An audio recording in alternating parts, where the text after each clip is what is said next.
Bonjour tout le monde, j'espère que vous allez bien. On se retrouve aujourd'hui pour la seconde partie de ma collection de DVD et de Blu-ray. Alors la première partie, elle est sortie pendant le confinement, je dirais il y a 1 mois et demi, 2 mois.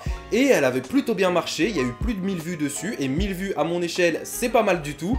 J'avais dit que si ça fonctionnait bien, je ferais une deuxième partie sur les DVD. Alors on va pas perdre de temps, on va commencer tout de suite. Et sachez que j'ai à peu près 2 fois plus de DVD que de Blu-ray. Donc la vidéo, elle va durer peut-être un peu plus longtemps. Enfin, ça vous le savez, moi je le sais pas encore, parce que j'ai pas encore monté la vidéo, je l'ai même pas encore tournée. Je suis en train. Bref. On va commencer avec les sagas, et la première c'est la trilogie Matrix. Voilà, Matrix 1, Reloaded et Révolution. Pas grand chose à dire dessus, hein, c'est des classiques, si vous les avez pas vus, regardez-les, ils sont sur Netflix et c'est génial. Toujours dans les trilogies, nous avons Spider-Man de Sam Raimi. Alors là voilà, ça c'est aussi une trilogie avec un super niveau. On sait que le 3 est moins bien, mais mine de rien, c'est un peu comme Dark Knight Rises, j'arrive à lui pardonner le fait d'être moins bien tellement le 1 et le 2 sont grandioses. La duologie sur Jacques Mérine, excellent film réalisé par Jean-François Richet, ceux-là ils sont vraiment grandioses aussi. Si vous ne connaissez pas Jacques Mérine, et bah ça c'est beaucoup mieux qu'une page Wikipédia. Alors voilà, vraiment ces deux films ils déchirent quoi. Les deux Kill Bill, pas besoin de présenter, ça aussi hein, c'est classique de chez classique. Les 4 premiers Fast and Furious, au bout du 5 je me suis dit on va peut-être arrêter de les acheter quand même, hein, on va se calmer. Du coup je les ai pu acheter derrière, parce que c'est vraiment parti en vrille, mais Fast and Furious c'est vrai que ouais, les 5 premiers, en vrai, ils sont pas mal. Le 2 est en dessous, mais sinon, ça passe. L'intégrale de la saga Rocky, les 6 films, ils sont vraiment incroyables. C'est des films de malades. Si vous n'avez jamais vu Rocky, je vous les conseille très fortement. C'est une saga qui est très chère à mon cœur et que je regarde très souvent. Et on termine aussi avec une grande trilogie, un grand classique, c'est bien sûr Retour vers le futur, qui est une tuerie atomique, pleine d'humour, pleine d'aventures, avec des paradoxes temporels, en veux-tu en voilà. C'est vraiment ouf. Alors, premier film en solo, Batman de Tim Burton. Vraiment un grand film avec Michael Keaton, Jack Nicholson qui sont incroyables, Kim Basinger, enfin voilà. Un grand film. Rencontre avec Joe Black, film que j'aime beaucoup aussi. La plage, réalisé par Danny Boyle. L'un des meilleurs Danny Boyle qui existe à ce jour. Pas son meilleur, mais vraiment un excellent film. Incroyable. The Truman Show, film que je montre souvent aux jeunes dans le cadre de mon travail. À chaque fois que j'ai l'occasion de passer un film à un groupe de jeunes, que ce soit des primaires, des collégiens, des lycéens, je leur passe The Truman Show. C'est un film qui vraiment te fait réfléchir au premier visionnage et te fait prendre conscience des dérives que peut avoir la télévision. C'est vraiment ouf. L'Armée des 12 singes, grand film aussi. Le premier Pirates des Caraïbes, j'ai pas le 2, j'ai pas le 3, encore moins le 4 et le 5. Mais le premier... ouais. Training Day, un film que j'adore avec Denzel Washington, Ethan Hunt, vraiment ouf. Au revoir à jamais, excellente série B d'action sur une nana qui a une vie de famille normale et tout, et au final on lui dit non t'es pas une mère de famille, t'es une agent secret sauf que tu le sais pas, t'es devenu amnésique, enfin bref, un film de malade, à voir absolument. Le premier Die Hard, selon moi le meilleur Die Hard, quoique il y a le 3...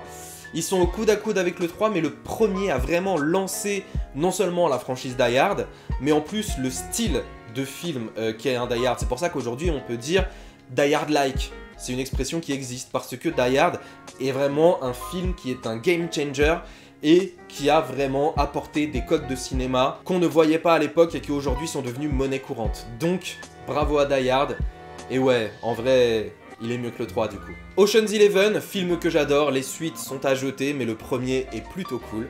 Hairspray, une de mes comédies musicales préférées, vraiment celle-là je l'adore. Je la regarde au moins 2 fois par an, c'est vraiment incroyable. C'est du niveau d'High School Musical et de The Greatest Showman, hein, ça vole pas plus haut, mais c'est super bien fait et il y a une tonne de chansons.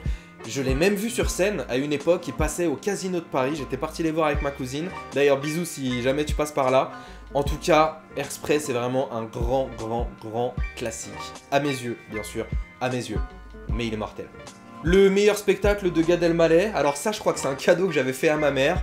Et mes parents n'ont jamais été très branchés film, DVD, tout ça, du coup bah ça a fini chez moi.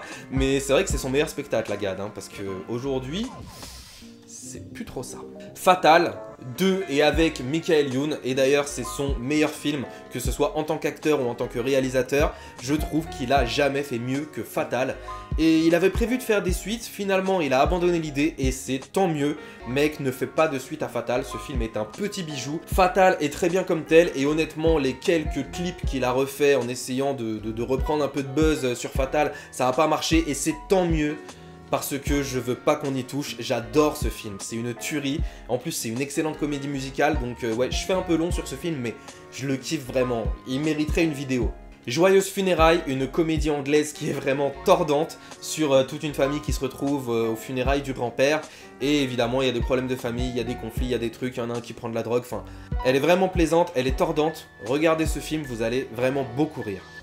Et en parlant d'humour, Nos jours heureux, un film sur les colonies de vacances, et j'ai fait beaucoup de colos dans ma vie. Et ouais, ce film-là, il a tout bon. Il a tout bon, il coche toutes les cases. Il est super bien écrit, je crois que c'est le deuxième film de Nakache Toledano. Peut-être leur premier, mais je crois que c'est leur deuxième en fait. Enfin bref, excellent film, regardez-le si vous ne l'avez pas vu. Aviator, l'un des meilleurs films de Martin Scorsese. C'est vrai qu'il est un peu délaissé dans sa filmo, les gens ne l'aiment pas beaucoup. Moi j'aime bien. Mon voisin le tueur, une superbe comédie avec Bruce Willis qui joue un tueur à gages, Matthew Perry qui est son voisin, c'est vraiment incroyable, c'est super drôle, regardez-le. Family Man, comédie de Noël avec Nicolas Cage, sur un mec qui se réveille dans un monde parallèle où il a réussi à faire sa vie avec la femme qu'il aimait, à avoir des enfants, à devenir père de famille. Voilà, c'est plutôt plaisant, c'est vraiment un film sur l'esprit de Noël, il est pas mal du tout. Prison Break, la saison 1. Alors c'est marrant parce que je viens de revoir un peu avec intermittence toutes les saisons de Prison Break. C'est vrai que la 5 était pas ouf, mais la saison 1, ouais, je l'avais demandé à Noël à l'époque, il me la fallait quoi. La saison 1, elle déchire. Un best-of des dessins animés Batman, donc voilà, c'est un best-of des meilleurs épisodes de la série animée qu'on regardait tous dans les années 90. Donc voilà, je les aime beaucoup, je m'en remate de temps en temps, et que ce soit en VF ou en VO, ils sont vraiment cool. Bon alors ça c'est ma collection Disney, donc je vais les faire ensemble, hein, c'est que des Disney. Alors Il était une fois, un excellent film sur une princesse de dessin animé qui se retrouve catapultée dans notre monde, c'est vraiment très très drôle. Hercule, classique aussi. Alice au pays des merveilles, pas besoin de le présenter. Le Roi Lion, la base de la base de la base de la base de la base. Atlantide l'Empire perdu, j'avoue qu'il est un peu décrié celui-là, moi je l'aime bien. Aladdin, alors si le Roi Lion c'est la base, celui-là il est en deuxième position, c'est sûr. Et bien sûr mon Pixar préféré, Les Indestructibles, que je surkiffe aussi, et j'ai surkiffé le 2. Je l'ai pas encore acheté, mais ça va venir. Les Infiltrés, mon film préféré, ex aequo avec The Dark Knight. Celui-là, je l'ai vu au cinéma et je me suis pris une claque totale. J'étais avec mon frère et en sortant de la salle, j'étais complètement mutique. Je pouvais plus parler, j'avais presque du mal à respirer, je trouvais pas les mots, j'avais les larmes aux yeux. Les Infiltrés, à chaque fois que je le vois, il me renverse. Il est incroyable, regardez-le. Pulp Fiction, excellent Tarantino, on présente pas, enfin j'espère. Titanic, film que j'ai en 2 exemplaires, je l'ai en Blu-ray, je l'ai en DVD. J'offre ce DVD à qui veut, mettez-moi dans les commentaires. Si vous voulez mon DVD de Titanic, je vous l'offre, parce que je l'ai en Blu-ray et le DVD ne m'est d'aucune utilité, donc je l'offre à qui le veut. Memento, superbe film de Christopher Nolan. D'ailleurs, il y a la version normale du film et il y a la version remontée à l'envers, donc dans l'ordre chronologique finalement, qui est très intéressante à voir aussi. Donc voilà, Memento, c'est un super film. Matez-le, Christopher Nolan, je l'aime. Jurassic Park et Le Monde Perdu, ils font vraiment partie de mes films préférés, ces deux-là. J'hésite vraiment à faire une vidéo sur Jurassic Park, j'ai envie d'en parler, je ne sais pas quoi dire sur Jurassic Park. Tout a déjà été dit, mais j'ai envie d'en parler, mais je sais pas quoi dire. Donc voilà, en tout cas, Jurassic Park 1 et 2, je les adore. Les Jurassic World aussi, mais ça, c'est un autre débat. Arrête-moi si tu peux, un excellent Spielberg avec DiCaprio et Tom Hanks. Incroyable, très drôle, et c'est rare pour du Spielberg qui ait autant d'humour que là-dedans. Enfin rare. C'est pas des films comiques, les Spielberg. Watchmen, de Zack Snyder, film que j'adore. Et je vous conseille aussi la série télé qui a été diffusée en 2019 sur HBO. Donc voilà, je vous conseille le film Watchmen et la série télé qui est la suite directe du film. Regardez-les si vous les avez pas vus, c'est vraiment une histoire de ouf, Watchmen. Blood Diamond, excellent film sur l'exploitation humaine dans la recherche de diamants en Afrique. Donc voilà, il est un petit peu tourné film d'action avec DiCaprio. C'est rare qu'on le voit tirer au pistolet, mine de rien, cet acteur. Donc un film d'action avec DiCaprio, je vous le conseille. Ah sa mère la pute. Ah la vache, il reste encore beaucoup de DVD, on n'a pas fini. Le Boulet, superbe comédie française. This Is It, quand je vous disais que je pleure rarement devant les films, celui-là m'a fait chialer la première fois que je l'ai vu, donc j'étais obligé de l'acheter. Il est vraiment incroyable. Très beau film. Dans la même veine, nous avons aussi Marley, donc c'est un peu le même style de documentaire que This Is It. Il est très intéressant, il est très touchant, on apprend beaucoup de choses sur Bob Marley. C'est ouf. Vous savez, dans la vie, il faut assumer ses goûts. Voilà. Le premier jour du reste de ta vie, un excellent Rémi Besançon. C'est vrai que j'ai un petit peu lâché sa carrière après un film qu'il a fait avec Yann Kojandi que j'avais pas du tout aimé. Excellent film français, excellent réalisateur, regardez ça, c'est de la balle. Shrek 2, le meilleur de la quadrilogie. Scream, premier du nom. D'ailleurs, j'ai pas la quadrilogie Scream, je sais pas comment ça se fait, j'ai que le 1. Mais ouais, c'est vraiment cool Scream. Hannibal, excellent volet de la saga sur le Docteur Lecter. Donc voilà, j'aime beaucoup. C'est pas mon préféré ça reste Dragon Rouge, mais il est mortel. Mais d'ailleurs j'ai les 3 en fait, pourquoi ils sont dans le désordre, mais j'ai les 3 en fait. Donc je sais pas où ils sont, mais je les ai. Johnny English, excellent film, excellente parodie de James Bond avec l'acteur qui joue Mr Bean, Rowan Atkinson je crois. Donc c'est cool qu'il ait réussi à faire autre chose que Mr Bean. Ce film a quand même engendré 2 suites, donc c'est la preuve qu'ils sont partis d'une base qui était pas si mal. Endiablé, excellente comédie avec un mec qui demande des vœux au diable et le diable lui fait vivre une misère. Une très bonne comédie, je vous la recommande. Tellement proche, bon en vrai c'est un Toledano et Nakash. De transition, hein. C'est le film qu'ils ont fait juste avant Intouchable, tu sentais qu'ils se cherchaient un petit peu encore entre le drame et la comédie. Finalement c'est avec Intouchable qu'ils ont vraiment trouvé leur ton qui leur est spécifique, mais ce film est pas mal quand même. Il est pas ouf, mais il est pas mal du tout. Casse Départ, film que j'aime de moins en moins au fur et à mesure des visionnages.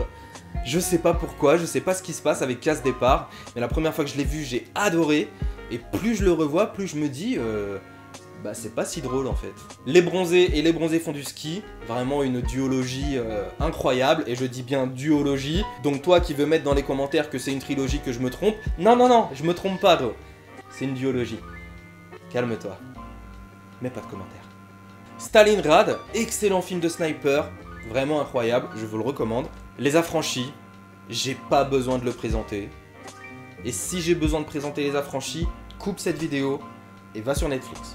Voilà, je les ai trouvés, Le Silence des Agneaux et Dragon Rouge. Voilà, avec Hannibal, j'adore cette trilogie. Il y avait un film aussi qu'ils avaient fait sur sa jeunesse que j'avais pas du tout aimé.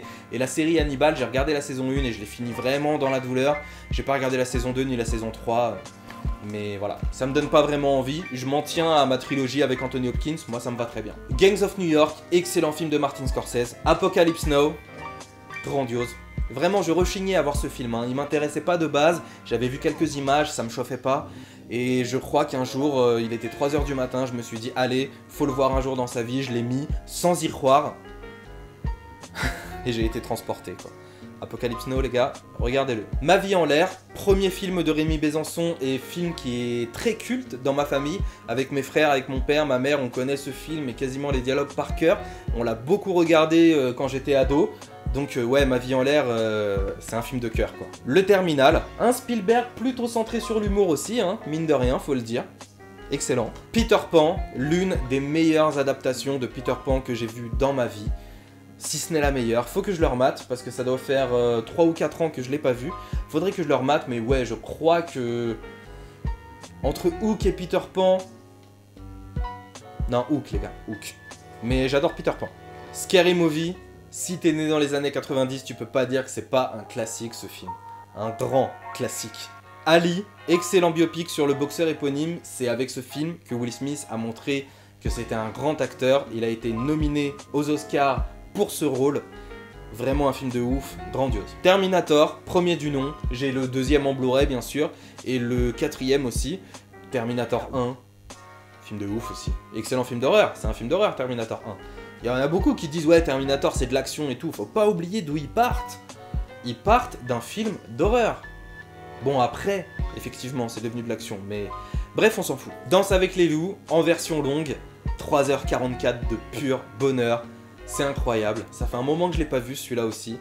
Il est ouf. Podium, alors je déteste le réalisateur de ce film, Yann Moix, monsieur, je ne vous aime pas, mais Podium, Podium, excellent film sur un sosie de Claude François avec Benoît Poelvoorde. Complètement barré ce film, vraiment incroyable. Putain, je dis que incroyable, ouf et incroyable, faut que j'arrête. Si quelqu'un se sent de compter le nombre de fois où je dis ouf et incroyable dans cette vidéo, faites-le, je veux savoir. Ah... Celui-là, je sais pas pourquoi je l'ai pas mis dans les sagas au début de la vidéo, mais... Qu'est-ce que j'aime ce coffret. Qu'est-ce que j'aime cette trilogie. Ne faites pas de 4. Ça fait des années qu'ils pensent à un par un 4. Ne le faites pas. Jamais. S'il vous plaît. À la rigueur, faites un remake en série. Pourquoi pas. Mais... Non, tu touches pas à ça. Et ça y est, on voit le bout du tunnel. Je me rends compte que j'ai vraiment une tonne de DVD. On arrive à peu près aux 10 ou 15 derniers films. Donc on enchaîne avec Astérix et Obélix, Mission Cléopâtre, film de Alain Chabat que je ne vous présente pas. Même des enfants de 8 ou 10 ans connaissent ce film. Donc ouais, c'est un film qui est vraiment culte, qui va traverser les années. Et celui-là, je vous garantis que même dans 30 ans, il sera toujours là. On parlera toujours d'Astérix. La Grande Vadrouille, excellente comédie française aussi. Un peu vieillotte, hein, forcément, mais hilarante. 28 jours plus tard, l'un des meilleurs films de Danny Boyle, je l'adore, il est ouf, et sa suite aussi est pas mal du tout. Gladiator, d'ailleurs, on en parle en ce moment de ce film, il fête ses 20 ans, je vais peut-être aller le revoir au Cinoche. Hit, excellent film de Michael Mann, un peu long, je crois qu'il fait 3 heures, mais il vaut le coup, vraiment, et au moins quand on se met devant, on se fait pas chier, quoi. On sait qu'il dure 3 heures, mais on s'ennuie pas une seconde, donc ça va. King Kong, de Peter Jackson, j'ai adoré. Zombieland, excellente comédie aussi, qui est vraiment hilarante. J'ai bien aimé la suite aussi, Zombieland Double Tap, j'en ai pas fait une critique, mais j'ai bien aimé le 2 aussi. Il était dans la droite lignée du premier. Scarface, parce que je viens du 93 et que c'est la Bible, voilà, pas le choix. Tu peux être croyant, pas croyant, c'est comme aux États-Unis ici. Hein. Scarface, t'es obligé de l'avoir. Et la suite spirituelle de Scarface, L'Impasse, Carlitos Way, qui est, selon moi, le meilleur film de Brian De Palma. Alors ouais, effectivement, c'est pas le plus connu, c'est pas celui avec le plus de budget ou celui avec le meilleur scénario, mais néanmoins, j'ai beaucoup aimé l'histoire de ce film. On va prendre 2 minutes sur L'Impasse, parce que il faut savoir que Brian De Palma a été hyper déçu de la manière dont les gens ont idolâtré Tony Montana dans Scarface. Et du coup, il a décidé de faire une suite spirituelle de Scarface, parce que Tony Montana meurt à la fin, donc il fallait un nouveau personnage. Et c'est avec Carlitos Way qui fait sa suite spirituelle de Scarface, en offrant une rédemption au personnage de Tony Montana. Donc voilà, ça je l'ai appris en cours il y a des années, et je vous le ressors parce que je trouve cette anecdote vraiment très intéressante. Fun Game, petit thriller des années 2000, bon, on finit pas sur les films les plus ouf, hein, mais bon, c'est ma collection, hein, j'assume. Donc ouais, Fun Game, plutôt sympa avec Colin Farrell, mais pas ouf quoi. Une fois que tu l'as vu, bah je l'ai acheté un peu parce que j'avais kiffé le premier visionnage et au final, en le revoyant, bah, c'était plus si ouf. Idem pour le dernier film de ma collection, 60 secondes chrono. Celui-là aussi, hein, j'ai voulu l'acheter, j'avais surkiffé au premier visionnage. Et finalement, en le revoyant, bon, est-ce que ça valait le coup de dépenser 9 € pour ça? Je ne crois pas. Après, il reste cool, hein, je le reverrai avec plaisir, hein, un jour avec des potes, on est là, on est posé un samedi soir, ouais, tu vois. Après, il est pas folichon, quoi, il est pas mal. Voilà, on a fait le tour avec cette deuxième partie de vidéo. Alors maintenant, j'ai plus grand chose à vous montrer, hein. Je pourrais vous montrer mes bouquins ou mes comics, mais ça aurait pas grand intérêt, enfin dites-moi si ça vous branche, peut-être que je le ferai, mais moi en tout cas je vois pas l'intérêt là comme ça. En tout cas, merci si vous avez tenu jusqu'à la fin, parce que j'ai quand même un stock de DVD assez conséquent. Donc bah merci beaucoup d'avoir regardé cette vidéo, et comme d'habitude, je vous invite à liker, à commenter, à partager et à vous abonner. Prenez soin de vous, à très bientôt, salut!